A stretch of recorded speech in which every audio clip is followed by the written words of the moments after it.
అమ్మ చేతి రుచుల ఛానల్కి స్వాగతం. ఈరోజు వీడియోలో చేపల కూర ఎలా తయారు చేయాలో చూద్దామండి. చేపల కూర అంటే ఇష్టపడిన వారు ఎవరు ఉండరు, కానీ చాలామందికి చేపలు వండేటప్పుడు ముక్కలు విడిపోతాయనో లేక నీచు వాసన వస్తుందనో భయం ఉంటుంది. కాబట్టి ఈరోజు నేను చెప్పే ఈ 7 చిట్కాలతో కనుక మీరు చేపల కూర వండితే ఆ రుచి చూసి మీ ఇంట్లో వాళ్ళందరూ ఫిదా అయిపోవాల్సిందే. మరి ఇంకెందుకు ఆలస్యం అండి, చేపల కూరని ఎలా తయారు చేయాలో దానికి కావాల్సిన పదార్థాలు ఏంటో ఈ వీడియోలో చూద్దాం. ముందుగా శుభ్రం చేసుకున్న చేప ముక్కల్ని తీసుకోవాలండి. ఇక్కడ మేము శీలావతి చేపని తీసుకున్నామండి. ఇది ఇంచుమించు 3 కేజీల వెయిట్ వచ్చింది. చేపలు కడిగేటప్పుడు కొంచెం ఉప్పు నిమ్మరసం వేసి కడిగితే నీచు వాసన అస్సలు రాదు. ఇలా చేప ముక్కల్ని వీడియోలో చూపించిన విధంగా 1కి 2 సార్లు శుభ్రంగా చేసుకుని పక్కన పెట్టుకోవాలి. తర్వాత 150 గ్రాముల చింతపండుని తీసుకోవాలి. ఈ విధంగా నీటిలో నానబెట్టాలండి. చేపల కూరకి పాత చింతపండు వాడితే రంగు రుచి 2 అదిరిపోతాయి, కాబట్టి పాత చింతపండును వాడండి. తర్వాత ఉల్లిపాయ పేస్ట్ని తీసుకోవాలి. ఈ ఉల్లిపాయ పేస్ట్ ఎలా తయారు చేసుకోవాలంటే 2 పెద్ద సైజు ఉల్లిపాయలు తీసుకోండి. వాటిని మిక్సీ పట్టేటప్పుడు అందులో కొంచెం అల్లం, జీలకర్ర, వెల్లుల్లిపాయలు వేసి మెత్తగా మిక్సీ పట్టండి. ఇలా మెత్తగా మిక్సీ పట్టి పక్కన పెట్టుకోవాలండి. తర్వాత 1/2 కేజీ బెండకాయల్ని తీసుకోవాలండి. బెండకాయలు లేత బెండకాయలు తీసుకోండి. తర్వాత ఒక పెద్ద మామిడికాయని తీసుకుని ఇలా పొడుగ్గా కట్ చేసుకోవాలి. మరి ఇంకెందుకు ఆలస్యం అండి, చేపల కూరని ఎలా వండాలో ఈ వీడియోలో ఇప్పుడు చూసేద్దామండి. ముందుగా ఒక మందపాటి గిన్నెని తీసుకోండి. ఫ్లేమ్ వెలిగించిన తర్వాత అందులోకి నూనె వేసుకోండి. చేపల కూరలోకి నూనె కొంచెం ఎక్కువ పడుతుంది కాబట్టి నూనెను వేసుకోండి. ఆ నూనె మరుగుతున్నంతసేపు ఈలోపు మనం ఏం చేయాలంటే చేప ముక్కల్ని శుభ్రం చేసి కడిగి పెట్టుకున్నాం కదండి, ఆ ముక్కల్ని తీసుకుని దాంట్లోకి మనము ఉప్పు, కారం, పసుపు వేసి మనము ముక్కలకి పట్టించాలి. దానివల్ల చేపల కూరకి మరింత రుచి పెరుగుతుందండి. ఈ వీడియోలో చూపిస్తున్న విధంగా చేప ముక్కల్ని కొంచెం ఉప్పు, కారం, పసుపు వేసి నూనెతో ఇలా చేస్తూ ఉండాలండి. ఇలా ముక్కలకి బాగా పట్టించిన తర్వాత ఈలోపు నూనె మరుగుతుంది కదండి, ఆ నూనె మరుగుతున్నప్పుడు మనం ఏం చేయాలంటే ఆ నూనెలోకి మనం ముందుగా తయారు చేసి పెట్టిన ఉల్లిపాయ పేస్ట్ వేసిన తర్వాత దాన్ని అలాగా గరిటెతో ఒకసారి తిప్పుకుంటూ ఉండండి. కొంచెం సేపు అయ్యేటప్పటికి నూనె అలా తేలుతూ ఉంటుంది.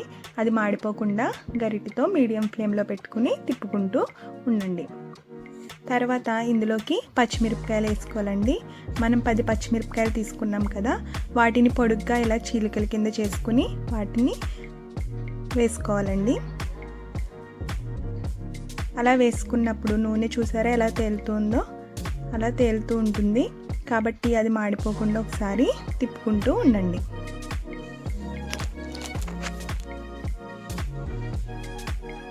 తర్వాత ఒకసారి దాన్ని మూత పెట్టేసి మీడియం ఫ్లేమ్లో మగ్గనివ్వండి. ఇప్పుడు మన చేప ముక్కల్ని పక్కన పెట్టుకున్నాం కదండి, ఉప్పు, కారం, పసుపు, నూనె వేసి అది కొంచెం నానుతూ ఉంటుందండి. ఉల్లిపాయ పేస్ట్ గ్రేవీ కూడా రెడీ అయిపోతుంది. అది బాగా మరుగుతూ ఉంటుంది కాబట్టి ఒక్కొక్కసారి మూత తీసుకుని తిప్పుకుంటూ ఉండండి. ఇప్పుడు అందులోకి 2 టేబుల్ స్పూన్ల పసుపు వేసుకోండి. అలాగే 1 టేబుల్ స్పూన్ కారం వేసుకోండి. 2 టేబుల్ స్పూన్ ఉప్పు వేసుకోండి. మనం ఆల్రెడీ చేప ముక్కలకి ఉప్పు, కారం, పసుపు పట్టించాం కాబట్టి ఇందులో టేబుల్ స్పూన్తో వేసుకుంటే సరిపోతుందండి. ఇలా వేయడం వల్ల ఉప్పు, కారం, పసుపు, ఉల్లిపాయల పేస్ట్కి పట్టి చేపల కూర మరింత రుచిగా ఉంటుంది.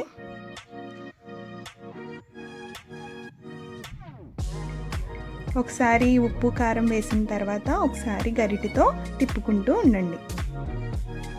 తర్వాత చేప ముక్కల్ని వేసేయాలి. ఇలా చేప ముక్కల్ని వేసిన వెంటనే ఒకసారి గరిటెతో తిప్పుకోండి. చేప ముక్కల్ని ఎక్కువగా గరిటెతో తిప్పకూడదు, ఎందుకంటే చేప ముక్కలు విడిపోతాయి కాబట్టి వేసిన వెంటనే ఒకసారి తిప్పుకోండి. తర్వాత మనం పెద్ద సైజు మామిడికాయ ముక్కల్ని కట్ చేసి పెట్టుకున్నాం కదండి, ఇలా పొడుగ్గా ఆ మామిడికాయల్ని యాడ్ చేయండి. ఈ మామిడికాయ ముక్కలు పులుసుకు పట్టి మరింత రుచిగా ఉంటుందండి. తర్వాత బెండకాయలను కూడా యాడ్ చేసేయాలి. బెండకాయల్ని మరీ మెత్తగా ఉడికించుకోకూడదండి, మెత్తగా ఉడికిస్తే జిగురు వచ్చేస్తుంది కాబట్టి లైట్గా వేయించుకోండి. తర్వాత ఇందులోకి ఒక చిన్న టీ గ్లాస్తో నీళ్ళు వేసుకోండి. నీళ్ళు వేసుకుని వీడియోలో చూపించిన విధంగా గరిటెతో ఇలా తిప్పుకుంటూ ఉండండి.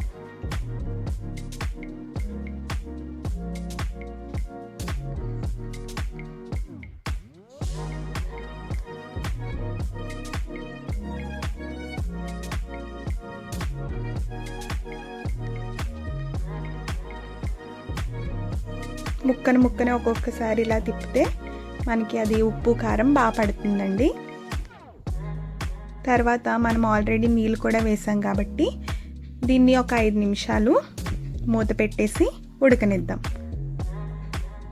తర్వాత అది ఉడుకుతుంది చూసారా. ఉడుకుతున్నప్పుడు మనం ఏం చేయాలంటే ఒకసారి గిన్నెని అలాగా కదిలించాలి.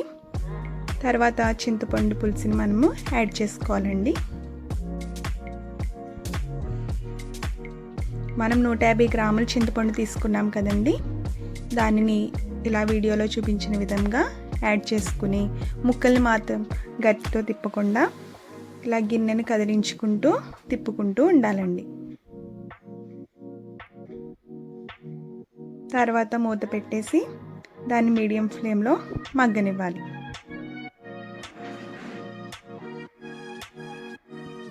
మధ్యలో మూత తీస్తూ పులుసుని తిప్పుకుంటూ ఉండండి.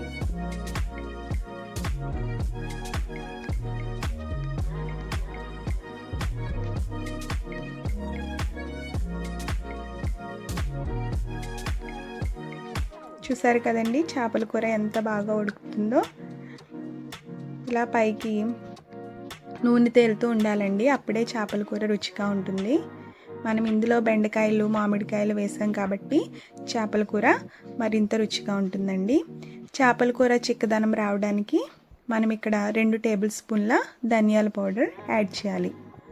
ఇలా ధనియాల పౌడర్ యాడ్ చేయడం వల్ల చేపల కూర ఎంతో రుచిగా చిక్కదనంగా ఉంటుంది.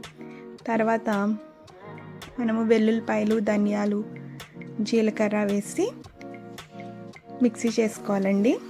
అలా మిక్సీ చేయడం వల్ల చేపల కూరకి ఈ మసాలా వాడితే సరిపోద్దండి, ఇంకా ఏ ఇతర మసాలాలు వాడక్కర్లేదు. ఇలాగా వెల్లుల్లిపాయలు జీలకర్ర వేసి మిక్సీ పట్టుకున్న దాన్ని మనం ఇలా పైన గార్నిష్ చేసుకోవడమేనండి. దించేసి ముందు వేసుకోవాలి. తర్వాత అందులోకి కరివేపాకు కొత్తిమీర వేసుకుని దీనిని బాగా మగ్గనివ్వాలి. ఎప్పుడైతే నూనె పైకి తేలిపోతుందో అప్పుడు చేపల కూర ఉడికిపోయినట్టండి.